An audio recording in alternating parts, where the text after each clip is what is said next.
अब शॉपिंग कर अचानक उसकी नजर पड़ी, ओफ 45 मिनट्स, अब एकदम रश में जल्दी जल्दी भागेगा, ये छोड़ो वो छोड़ो तुरंत, अरे लेट हो जाएगा, ये हो जाएगा वो हो जाएगा। तो ये जो सिचुएशन होती है, तो ये इससे पहले कि अपने आप को वेल्दी, लेकिन वो वेल्थ कैसे किया हुआ, डायरेक्ट पॉवर्टी की स्टेट में, क्योंकि कई बार उसमें होता है थिन की फीलिंग उसे नहीं आती है, सीधा पॉवर्टी के स्टेट में चला गया कि अरे अब तो टाइम ही नहीं बचा, मैं तो ट्रेन ना छूट जाए, फिर वो सब सारे जो भी रश है वो पूरा सब सारा उपाय करना शुरू कर देगा।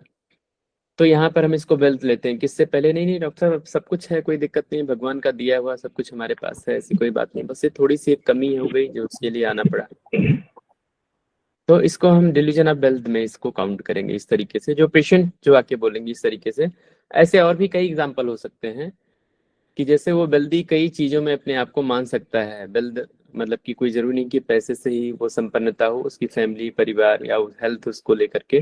तो जहाँ अपने आप को ये शो करे, यहाँ जहाँ ये दिखाए कि जैसे केस फीमेल का था तो उसको पीरियड्स का इशू था, मतलब बहुत ज्यादा मतलब होते थे, तो उसको लगा कि अगर मेरी यही प्रॉब्लम वो फास्फोरस से ठीक हुई थी, कि यही प्रॉब्लम अगर हमारी ठीक हो जाए तो बाकी सब ठीक है, बाकी कोई इशू ही नहीं, कुछ है ही नहीं है। तो इस तरीके से अब ये हो गया डिलीजन वेल्थ और फास्फोरस। और दूसरा आपने क्या फ्रिबलस पूछा? हेलो। जी जी सर। तो फ्रिबलस में वही है, फ्रिबलस को कैसे लेते हैं आप? हो सकता है आप ले रहे हो सही, कंफ्यूजन हो, तो डिस्कस हो जाएगा, सबको फिर क्लियर हो जाएगा। सीरीजलेस मतलब वो इतना ज़्यादा उसको चीज़ें अफेक्ट ही नहीं करती हैं, मतलब जैसे कोई भी तकलीफ हो रही है या नहीं, कोई कोई। ये इफेक्ट नहीं करती हैं जो आपने बोला, ये इंडिफरेंस की तरफ जाएगा। ये जो वर्ड्स हैं, ये जो लैंग्वेज है, फ्रेज है, इफेक्ट नहीं करती, उसको प्रभाव नहीं पड़ता, ये क्या है, ये न्यूट्रल सिचुएशन होती है इंडिफरेंस वाली की, मुझे बहुत फर्क नहीं पड़ता। एक वर्ड हिंदी में होता है ना, उदासीन, न्यूट्रलाइज की तरफ आदमी रहे, कि जिसको कोई बहुत मतलब नहीं होता है। लेकिन जो फ्रिबलस वाला होता है वो एक एटीट्यूड है, उसका रवैया है, फ्रिबलस एटीट्यूड बोलते हैं ना हम। इसका तो बहुत फ्रिबलस एटीट्यूड है, किसी चीज को वैल्यू नहीं देना। तो वैल्यू नहीं देना वो फ्रिबलस की तरफ जाएगा, लेकिन फर्क नहीं पड़ता है, ये इंडिफरेंस की तरफ होगा। ये मेजर डिफरेंस है दोनों में। जैसे डिफरेंस मतलब अंतर है, इंडिफरेंस का मतलब कोई अंतर नहीं है। ठीक है। हो गया? जी सर। सर, ठीक है। Good afternoon. जी गुड आफ्टरनून। हाँ, फ्रेवलेस में जैसे कोई चीज वो बार बार हो रहा है उसके साथ, लेकिन उस पर वो ध्यान नहीं देता है। जैसे एक बच्चा है जिसे हर बार चोट लग जाता है, जी। लेकिन उसमें दर्द हुआ तो थोड़ा सा रोया या कुछ हुआ, लेकिन फिर अगले टाइम भी उसके प्रति वो सजग नहीं है, लापरवाही बरतता रहता है, या कोई और काम करने में उससे गलतियां होती रहती है, गलतियां का एहसास होता है कि अच्छा गलती हो गई, लेकिन दोबारा फिर वही चीजें उससे बार बार होती रहती है, या उस पे ध्यान नहीं देना या सजगता नहीं होना। जी। रिपीटिशन, प्रेवोलस में रिपीटिशन होती है। ठीक है, मत रिपीटिशन एक कोई कंडीशन नहीं होती है, मतलब कहने का कि जैसे देखिए वो कर रहा है, लेकिन वो उसको कि उसको वैल्यू अगर देता है तो डॉक्टर के पास जाता है ना, उसके लिए कोई इलाज करता है, कुछ भी करता है, कहीं कोई चीज करता है। तो ये जो इंडिफरेंस की स्टेट, इन सब में अब हीडलेस हो गया, इस सब में माइनर डिफरेंस है।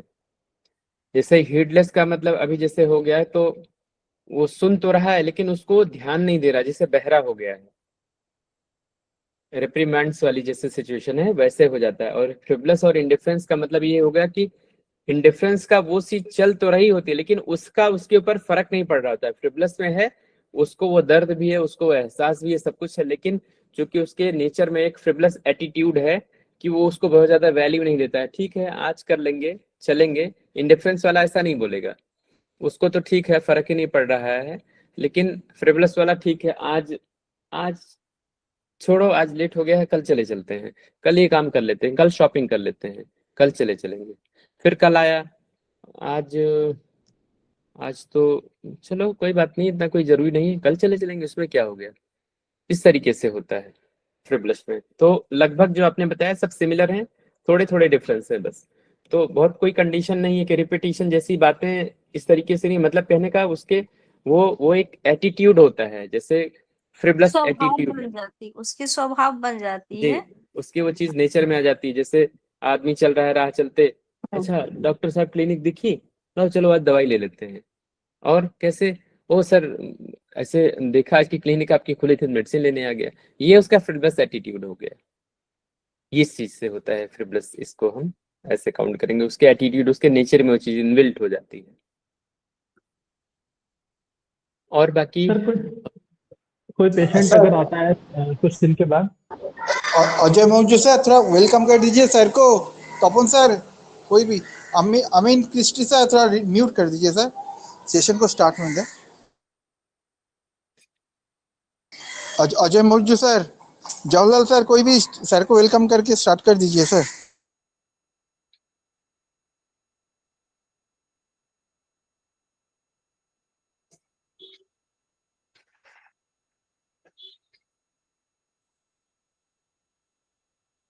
आर के Mehta sir,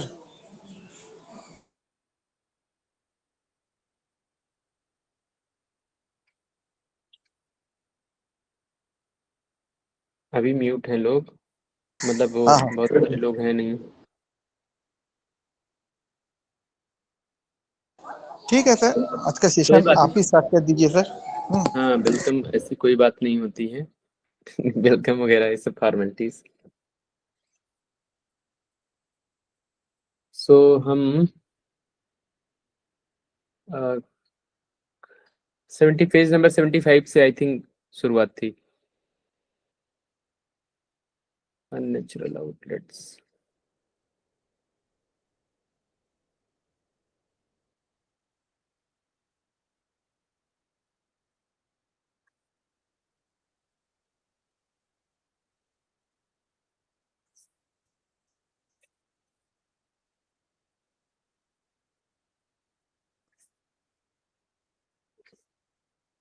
so let's start. ये सेशन यहाँ तक हुआ था, unnatural outlets will be corrected and the expulsion established through the natural course. Pain and fever are not disease but are the natural result of the friction. तो जो pen और fever है ये कोई डिजीज नहीं है, जिससे जो पहले भी इस पे डिस्कशन कर चुके हैं कि ये नेचुरल रिजल्ट्स हैं जो फ्रिक्शन है, जैसे फीवर हुआ, कोई चीज फ्रिक्शन कोई चीज में रगड़ हुई तो गर्मी होती है। जैसे बॉडी के अंदर नेगेटिव पॉजिटिव कोई भी इम्पैक्ट हो रहा होगा तो बॉडी में हीट क्रिएट होगा, फीवर जैसा लगेगा। पॉजिटिव अगर कोई चेंज होगा तो फिर हीट होने के बावजूद भी आपको कोई इशू नहीं आएगा। लेकिन अगर नेगेटिव कोई पैथोलॉजिकल चेंजेज हो रहा होगा, डिजीज फॉर्म में कोई चीज कन्वर्ट हो रही होगी, तो फिर आपको वहां पर फीवर, जो बॉडी हीट होगी उसमें तकलीफ होगी, परेशानी होगी। तो ये मेजर डिफरेंस होता है। After administer the right remedy right similimum, देने के बाद में जो फीवर आता है, जो बॉडी हीट होती है, वो पॉजिटिव चेंज हो रहा होता है तो उसमें कोई इशू नहीं होता है। उसको कोई बॉडी हीट 1023 फी हो जाए, 4 हो जाए तो भी कोई प्रॉब्लम नहीं होगी, कोई लेथार्जिकनेस नहीं, कोई वीकनेस नहीं है लगेगा, कुछ भी नहीं। लेकिन अगर वो कोई पैथोलॉजिकल चेंज नेगेटिव फॉर्म में हो रहा है, डिजीज फॉर्म में कोई चीज क्रिएट हो रही है अगर नेगेटिव वे में, तो फिर उसको 10 मीन्स 100 पे भी उसको 99 पे भी उसको इशू होना शुरू हो जाएगा। ये डिफरेंस है। That is the interaction of the disease and the centre. और one repels and other puts up resistance and this result in suffering। तो इस तरीके की जो भी चीजें होती हैं कि जिनके रिजल्ट्स आते हैं, वो इससे हम जान सकते हैं कि ये नेगेटिव वे में है कि पॉजिटिव वे में चल रहा है। इसको माइन्यूटली ऑब्जर्व करना है, हमें देखना है। और ये हर चीज पेशेंट से पूछनी नहीं, हमें ऑब्जर्व करना है, तभी पता लगेगा। कि अदरवाइज पेशेंट से पूछेंगे तो हैबिट है, हमारा एक्सपीरियंस है, तो हम कह ही देंगे बुखार आ गया है हमें, तो फिर तो बहुत कमजोरी वीकनेस लग रही है। लेकिन वो खुद से हमें ऑब्जर्व करना है, अदरवाइज फिर वही होगा, हम मिसलीड में वो केस हो जाएगा, फिर रॉन्ग रेमेडी चली जाएगी। So pain and fever not disease but are the natural result of the friction हो गया। So anatomical and physiological changes in the body are not to be viewed as disease but as a result of inefficiency in the anatomic in the automatic process of expulsion. Also, the pain and suffering of any kind are to be viewed as an excessive strain on the sensory nerves as a result of sluggishness in the automatism. The sooner they become fully efficient with the help of medicine, the pain will disappear and the healing will begin. Right remedy देने के बाद में positive change आएगा, जो उसकी suffering है वो हटेगी, even उसको फेवरेट फील हो रहा होगा, बॉडी में हीट होगी या किसी तरीके की कोई भी ट्रबल होगी, उसको सब कोई पेन हो रहा होगा, कुछ भी होगा, तो जो रहेगा, जो लगेगा उसको टॉलरेबल पावर नहीं है तो वो आ जाएगी, उसको वो पेन जैसा फील नहीं होगा, मतलब कहीं न कहीं वो हीलिंग स्टार्ट हो जाएगी, जो उसकी ट्रबल है, जो सफरिंग है वो डिसअपीयर हो जाएगी राइट रेमेडी देने के बाद में। लेकिन उसको जो स्ट्रेन रहेगा, सेंसरी नर्व्स में जो भी तकलीफ रहेगी, परेशानी रहेगी, मतलब जिसकी वजह से उसकी एफिशिएंसी डाउन हो रही होगी, वो सारी चीजें कम हो जाएंगी, हट जाएंगी।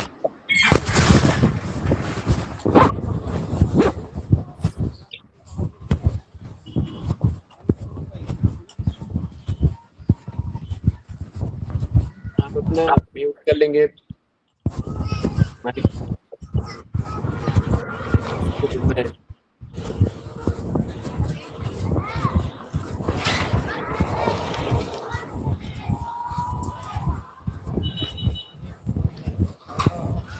प्लीज माइक म्यूट कीजिए, अदरवाइज यार इसमें आएगा नहीं, सुनाई नहीं देगा कुछ।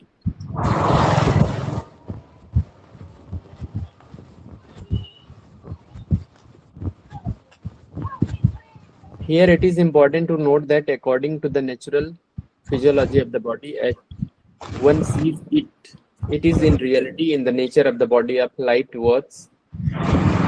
Why should the flow from the natural outlets be directed outwards? This will be elaborated in my main book.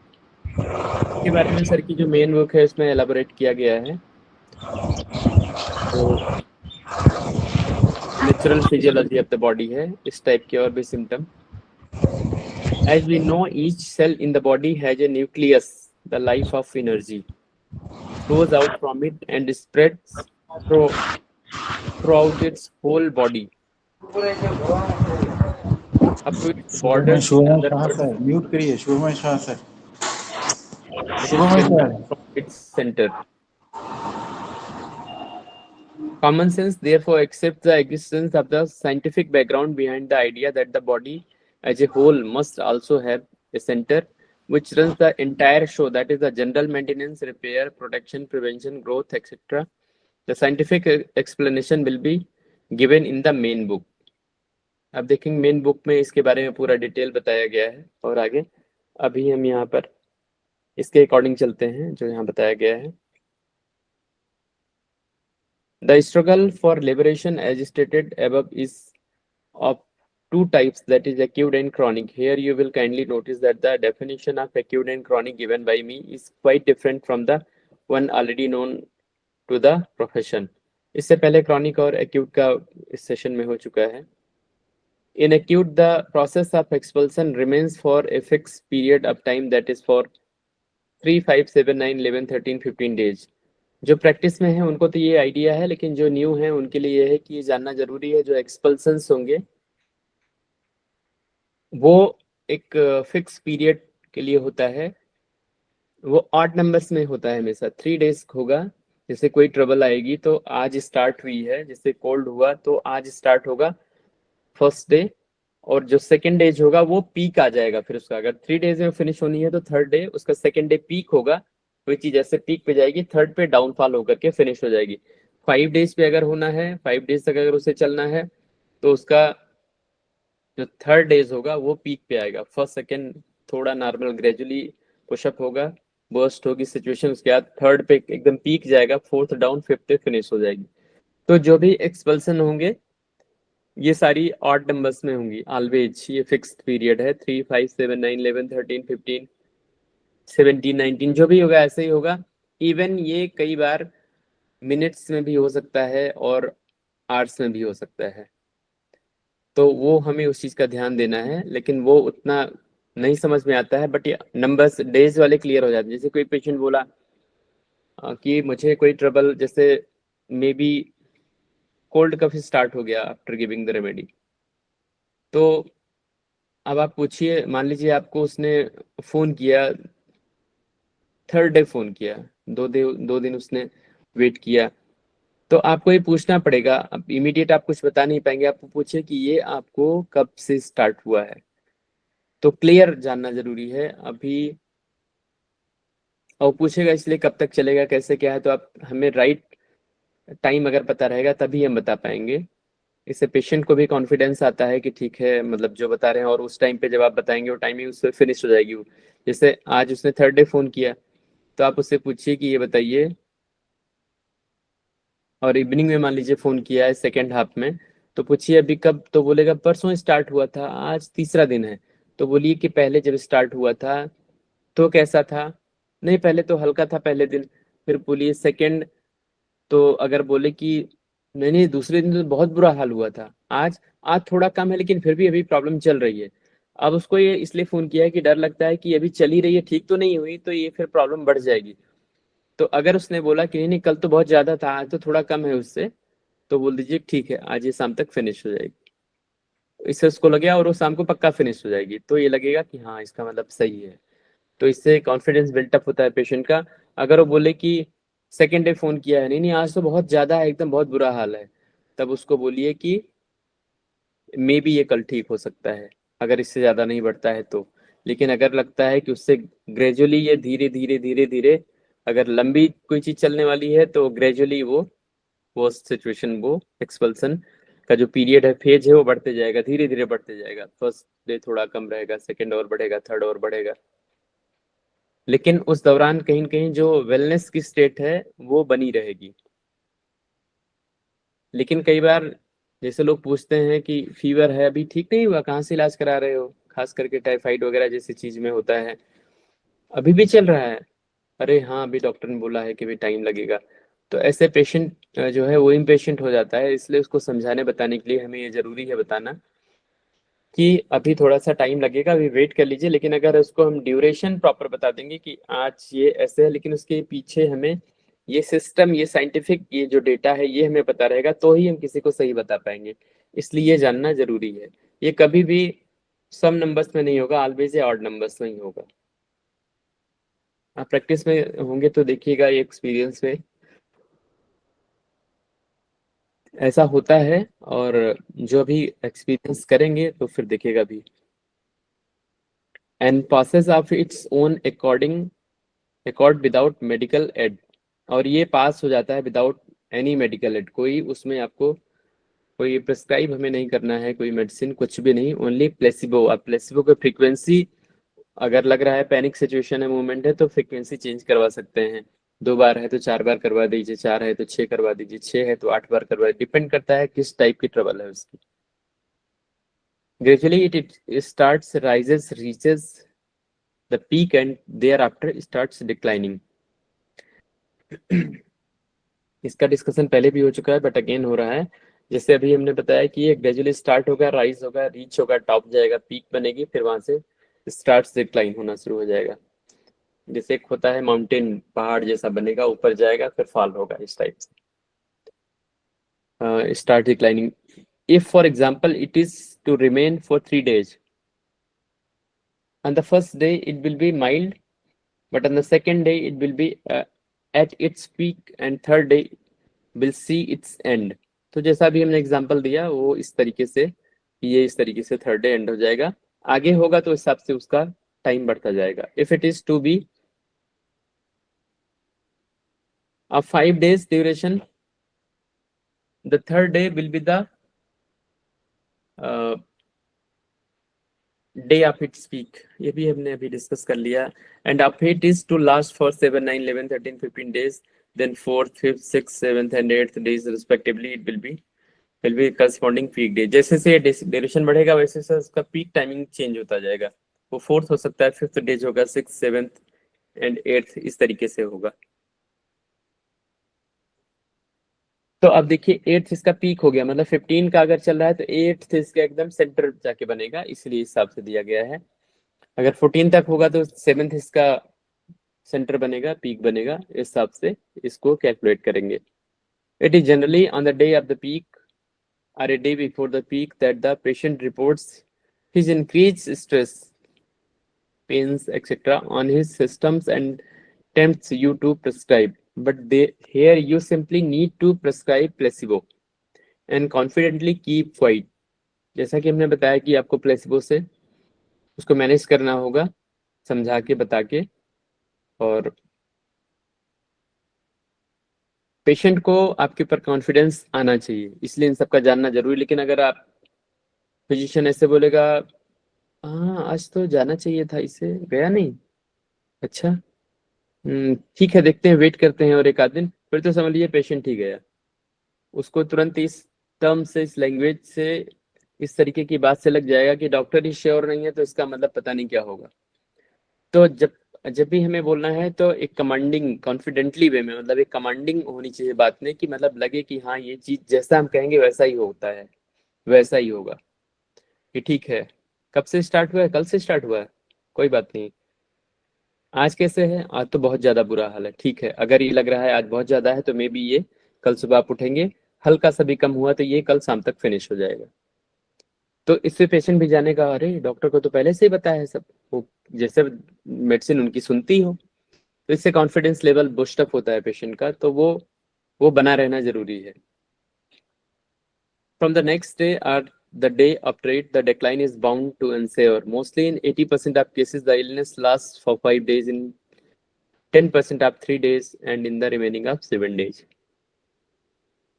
तो मोस्टली केसेस में 80% केसेस में जो होता है वो 5 डेज में ही एक्सपल्सन्स फिनिश हो जाता है, और 10% में जो होता है वो 3 दिन में होता है, और रिमेनिंग में जो है वो 7 डेज भी हो जाता है। तो डिपेंड करता है, केस टू केस वेरी करता है, but most of the cases 80% clear हो जाते हैं, जल्दी हो जाते हैं। कई बार कुछ पेशेंट पूछते हैं डॉक्टर साहब ये कब तक निकलेगा, बड़ा लंबा चल रहा है, आपने बोला था कि अभी तो ये निकलता रहेगा।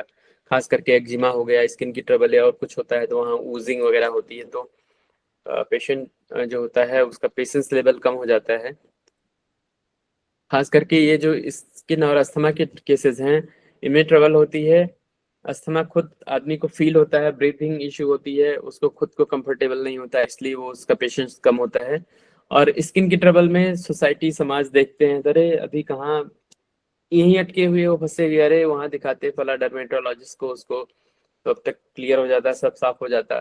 तो समाज में लोग उसको मतलब कि प्रॉपर ट्रीटमेंट नहीं होने देते हैं।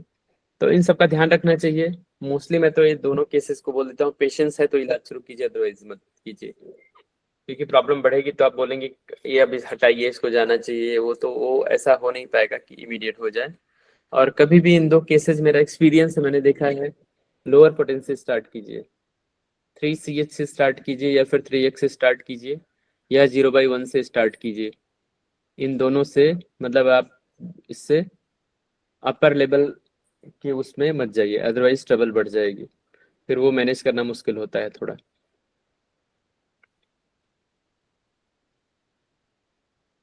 Chronic, in case the process of expulsion is chronic.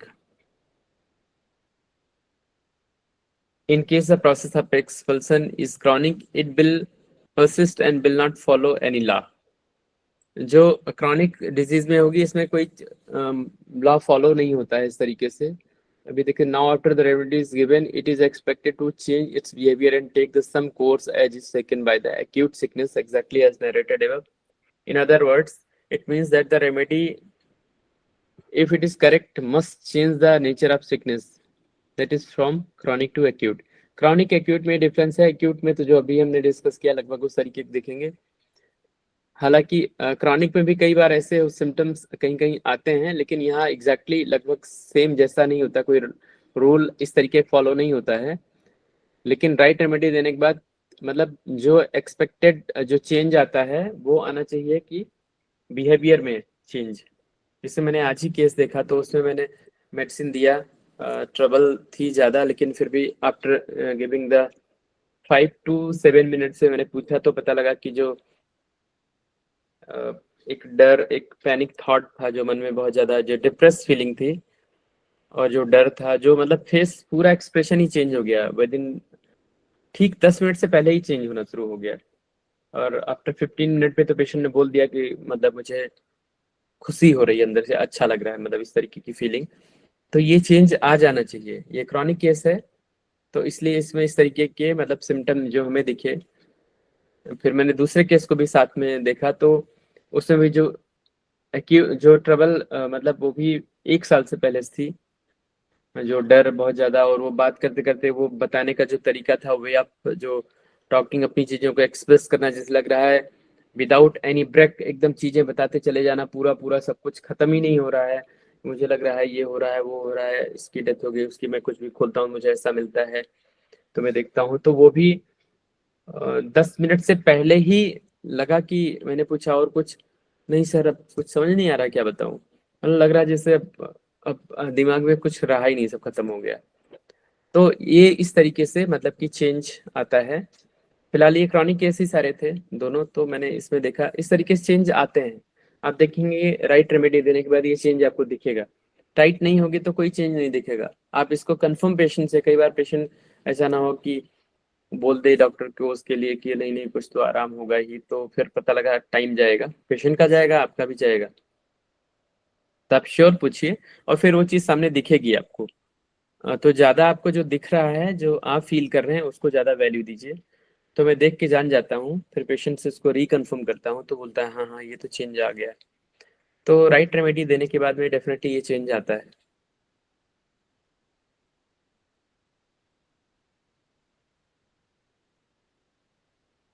यहाँ तक आपको क्रॉनिक एक्यूट में समझ में आया कि मतलब इस तरीके से चेंज आएगा, या कोई किसी को डाउट है, कोई चीज पूछना है? इससे थोड़ा सा मुझे भी एक ब्रेक मिलता है। नहीं तो लगता है ये तो बोलना तो मुझे लगता है सबसे ज्यादा पैनिक वर्क। यहाँ तक क्लियर है किसी का? एक्यूट एंड क्रॉनिक समझ में आया? कोई समझ में आया हो तो बताए कोई। स्पेशली न्यू कमर्स जो हैं उनके लिए तो जानना जरूरी है। ये न्यूली सिस्टम पे जो प्रैक्टिस कर रहे हैं, अभी रिसेंटली जो स्टार्ट किए हैं, ये डिफरेंस ये बहुत इंपॉर्टेंट है। ये जो चैप्टर, ये जो सब चल रहा है, ये इट्स वेरी वेरी इंपॉर्टेंट, खास करके एक्यूट क्रॉनिक दोनों में। अदरवाइज इसमें मिसलीड डेफिनेटली हो ही जाता है, गड़बड़ हो जाएगा फिर। तो इसीलिए कंफर्म होना जरूरी है। तो मुझे कोई समझ, इसको समझा हो कोई बताए। थोड़ा बोल दीजिए दोबारा। अभी आप लेट आए हैं? जी। ओके, तो कोई बताए जो समझा है वो इसको शेयर करे, इससे उसका भी रिपीटेशन हो जाएगा और भी लोगों को समझ में आ गया। कहीं कुछ लगेगा तो मैं उसको बता दूंगा।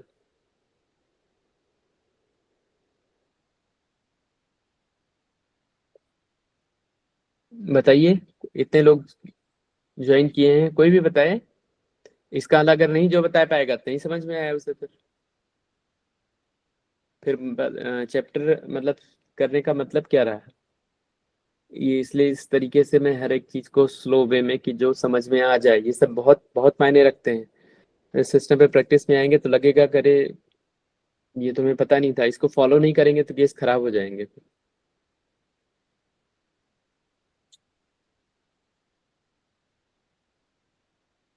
बताइए, इतने 14 लोग हैं, 14,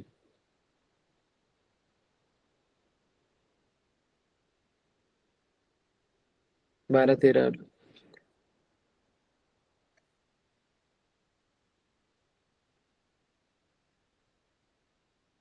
फिर रिपीट करें, क्या क्या अभी एक्यूट और क्रॉनिक में बात हुई है, क्या हमने बताया है? कोई भी कीजिए, उसमें कहीं कुछ लगेगा इधर उधर तो फिर उसको मैं रिपीट करूंगा। इससे मैं इसलिए क्योंकि थोड़ा सा मुझे भी रेस्ट का टाइम मिलता है, नहीं तो बोलना तो बहुत, कंटिन्यू बोलना बहुत, मुझे लगता है एनर्जी बहुत एग्जॉस्ट करने वाली सिचुएशन होती है। इतने लोगों में से आप लोग बोलते क्यों नहीं है कोई बात? जिसको जो भी जैसे समझ में आया वैसे ही बोले। सर और एक बार बोले दी। जी? और एक बार बोले दी सर। नहीं नहीं, अभी मैंने बोला है, जो पहले से है वो बताएं कोई। ऐसे तो मैं बार बार बोलता रहूंगा फिर। जो अभी ज्वाइन किए हैं उनमें से कोई बताए, मैं जानना चाहता हूँ। या तो फिर ड्यूरिंग सेशन अटेंशन नहीं रहता है। आपने पहले ज्वाइन किया था? ये तो अभी जस्ट मैंने अभी बताया है।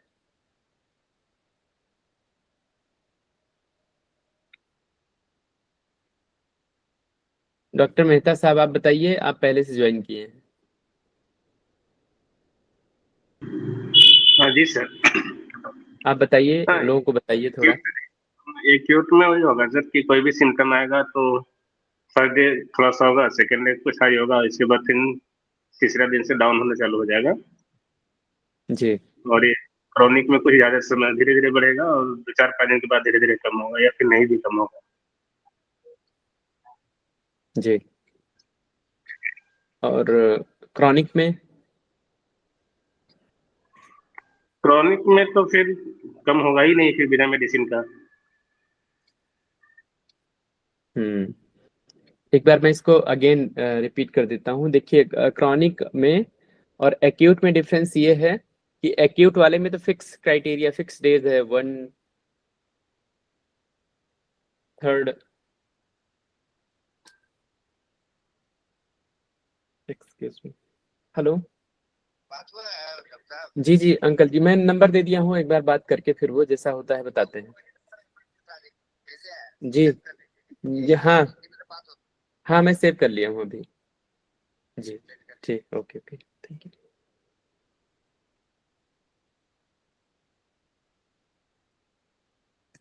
एक्यूट वाले में तो हमारा जो ये है क्राइटेरिया, ये दिख रहा है कि फर्स्ट, सेकंड, थर्ड, फोर्थ, मतलब इस तरीके की जो फर्स्ट ऑड नंबर्स में होंगे, फर्स्ट होगा एक दिन में या तो फिनिश हो जाएगा, मॉर्निंग में स्टार्ट होगा और राइज करेगा, रीच पीक बनाएगा टॉप पे, शाम तक फिनिश हो जाएगा। या फिर सेकेंड डेज नहीं फिनिश होगा, थर्ड होगा, फिफ्थ होगा, सेवेंथ होगा, नाइन्थ होगा, एंड 11th, 13th, 15th, 17 जो भी होगा, ऐसे ऑड नंबर्स में चलेगा। उसका पीक होगा हमेशा वो जो सम डेज होगा वो पीक होगा। और जैसे अगर एक दिन का है, 3 दिन का है, तो फर्स्ट से स्टार्ट होगा, सेकंड पीक होगा, थर्ड पे डाउन हो जाएगा। और फिफ्थ का है तो थर्ड उसका पीक होगा और फोर्थ फिफ्थ पे डाउन हो जाएगा। ऐसे जो अगला सम नंबर होगा वो उसका पीक बनेगा, और अगला जो है 2, 3, 4 जो भी डेज वाइज है वो डाउन होगा। मतलब कोई चीज ऐसे माउंटेन, जैसे आप पहाड़ होता है, वो रोड तो प्लेन है, लेकिन एक पहाड़ जो होता है चढ़ाई, तो डायरेक्ट वो ऐसे नहीं होता है, वो सीधा ऐसे होता है, मतलब अचानक पीक, मतलब जो लंबा जाएगा, जो ज्यादा लंबे समय तक चलेगा, वो ऐसे पीक बनेगा उसका, थोड़ा ऐसे जाएगा। लेकिन जो 3 दिन का होगा, सडन ऐसे जाएगा और ऐसे डाउन होगा, मतलब कि पीक सेकेंड डे बनेगा, थर्ड हो जाएगा।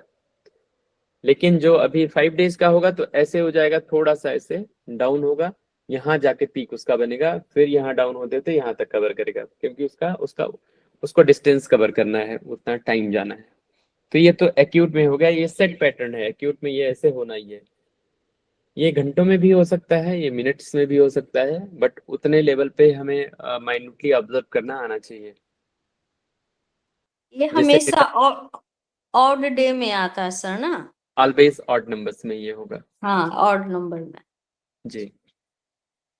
और जो क्रॉनिक है, तो क्रॉनिक में सेट फॉर्मेट कोई लॉ नहीं है, ऐसे कोई रूल रेगुलेशन इसमें अप्लाई नहीं होता है, क्योंकि ये इसमें आपको जानना होगा। ये हो सकता है इसमें, लेकिन इसमें जैसा मैंने बताया कि इसमें, जैसे इसमें सर ने बताया, कोई रूल रेगुलेशन अप्लाई नहीं हो रहा है, कि आपको जानना होगा उसमें पेशेंट में आपको चेंज, उसके बिहेवियर में चेंज दिखेगा, वो खुद ही बताया जाए, उसकी वेलनेस दिखेगी आपको, वेलनेस तो वहां भी दिखेगी, लेकिन यहाँ पर इस तरीके का क्रॉनिक में फॉर्मेट पता नहीं लगेगा कि क्या अभी जैसे शुरू हो गया, लेकिन ये पैटर्न बन सकता है, फिर भी बन सकता है, मतलब कोई भी चीज से पक्का नहीं होता क्रॉनिक में। लेकिन अगर आपको एक्यूट का पता रहेगा मैनेज करना, तो आप क्रॉनिक को मैनेज कर लेंगे। लेकिन एक्यूट का नहीं पता रहेगा आपको, ये फार्मूला नहीं पता रहेगा, तो आप मैनेज नहीं कर पाएंगे। क्लियर हुआ? आपने पूछा था। हाँ सर, क्लियर হয়েছে sir, clear. Okay. As long as it goes on behaving like an acute, it needs no prescription, but you simply wait and watch. Chronic में आपको जस्ट वेट, क्योंकि एक्यूट में क्या होता है कि हमें कोई फीवर आया, अगर उसको हम लटका दिए 5-7 दिन चेंज नहीं आया तो भाग जाएगा। इसलिए उसमें एक्यूट में हमें कम टाइम में उसे रिजल्ट मिलना चाहिए, उसकी वेलनेस उसे आनी चाहिए, और वहां पर ये ड्यूरेशन भी कम होता है। 1 2 3 1 3 5 में ऑलमोस्ट क्लियर हो जाता है, किसी किसी में 9 7 9 13 तक जाता है, वो डिपेंड करता है किस टाइप की ट्रबल है। लेकिन वैसा ही देखिए भी, as long as it goes on behave like an acute behaving like, तो जैसा वो एक्यूट में कर रहा है वैसा ही पैटर्न आपको यहाँ ये हमें जानकारी होगी तभी हम इसको समझ पाएंगे। If it is correct, must change the nature of sickness, that is from chronic to acute. Means कि जो chronic से चीज चल रही है वो acute में हमें वो चीज दिखनी चाहिए, फिर हमें वो कहीं ना कहीं मतलब वो चेंज होना ही चाहिए, तभी हमें लगेगा कि राइट रेमेडी। क्रॉनिक में उसमें क्रॉनिक डिजीज थोड़ी सी टफ मानी जाती है।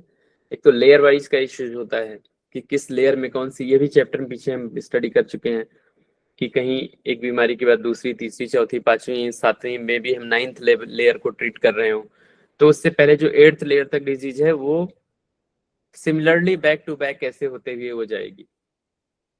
तो ऐसा नहीं होगा कि हम 9th पे ट्रीटमेंट दे रहे हैं उसकी 7th लेयर फिनिश हो जाए, फिर 4th फिनिश हो जाए, फिर 6th आए, ऐसे नहीं होगा। ये सेट पैटर्न है कि लेयर सिमिलरली बैक होगी सेम पैटर्न पे। जैसे ऐसे ऐसे अगर हम स्टेप बाय स्टेप जा रहे हैं तो हम, ऐसा नहीं होता कभी कि लौटते समय टॉप से कूद के फर्स्ट पे चले जाएं या 5th पे चले जाएं, जैसे गए हैं वैसे वैसे हम सिमिलरली बैक होते हैं। सेम वही स्टेप होता है इस डिजीज में, लेयर बाय में, क्रॉनिक में। ये हमें जानना जरूरी है। अच्छे से जानने के बाद जब हम प्रैक्टिस करते हैं तो प्रैक्टिस में इसको ये प्योर एप्लीकेशन है, इट्स टोटली प्रैक्टिकल। मतलब यहाँ पर तो थियरी नहीं, ये सब टोटल प्रैक्टिकल है, करके देखेंगे डेफिनेटली ये दिखेगा, और अच्छे से समझ में तभी आता है जब हम उसको प्रैक्टिकल करते हैं। तो जैसे से लंबा ये चलता है, जैसे इसका बिहेवियर जो दिखता है हमें एक्यूट जैसा, इट नीड्स नो प्रिस्क्रिप्शन, हमें कोई अलग अदर मेडिसिन के प्रिस्क्रिप्शन की जरूरत नहीं है, but you simply wait and watch. Just हमें वॉच करना है, वेट करना है,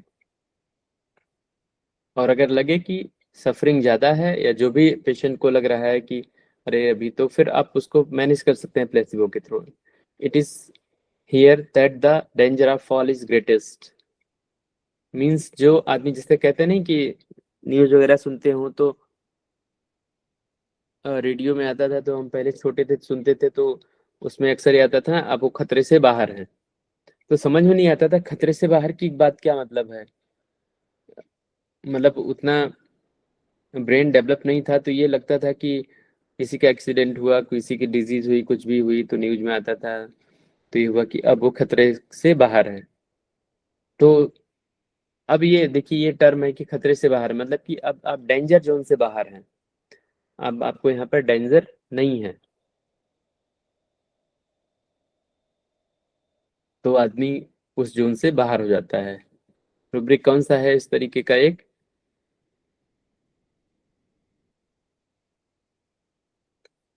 जिसमें डेंजर यूज हुआ है, कौन सा रूब्रिक है, याद है किसी को, कोई बताएगा? क्या सर, एक बार रिपीट करें, हम सुन नहीं पाए। डेंजर, कौन से रूब्रिक में डेंजर यूज हुआ है? बहुत इंपॉर्टेंट, बहुत popular rubric. Danger, danger, no sense of danger, good good, very good OPM में है sir. Ji.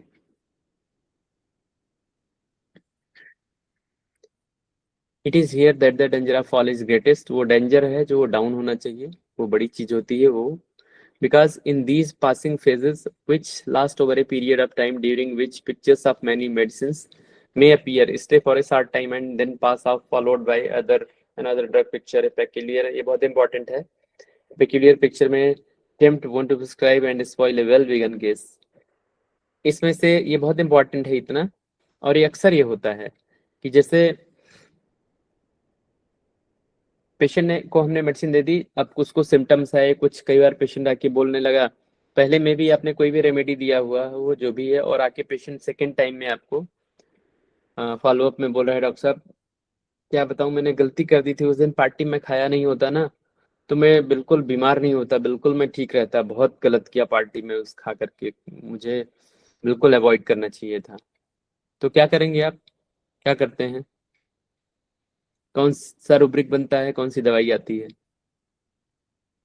Blaming himself for his folic. फिर क्या देते हैं? सर इसमें तो ओपियम ही है। ओपीएम फिर देते हैं ना हम। तो अभी देते सेकेंड हैं। वीक में कोई आया पेशेंट फॉलोअप में और वो बोला डॉक्टर साहब क्या बताऊं, मिस्टेक हो गई, बहुत गलती हो गई, मुझे पार्टी में खाया नहीं होता ना तो मुझे झेलना नहीं पड़ता, अभी बताओ मैं झेल ही रहा हूँ, तो क्या करेंगी आप? ओपीएम देंगी उसे? कौन कौन ओपीएम देगा? नहीं सर, इसमें ओपियम नहीं देंगे। फिर कौन सा देंगी? अभी माइंड रिकॉल नहीं कर रहा है, लेकिन ओपियम नहीं देंगे। अच्छा, तो मतलब कोई तो देंगी ना?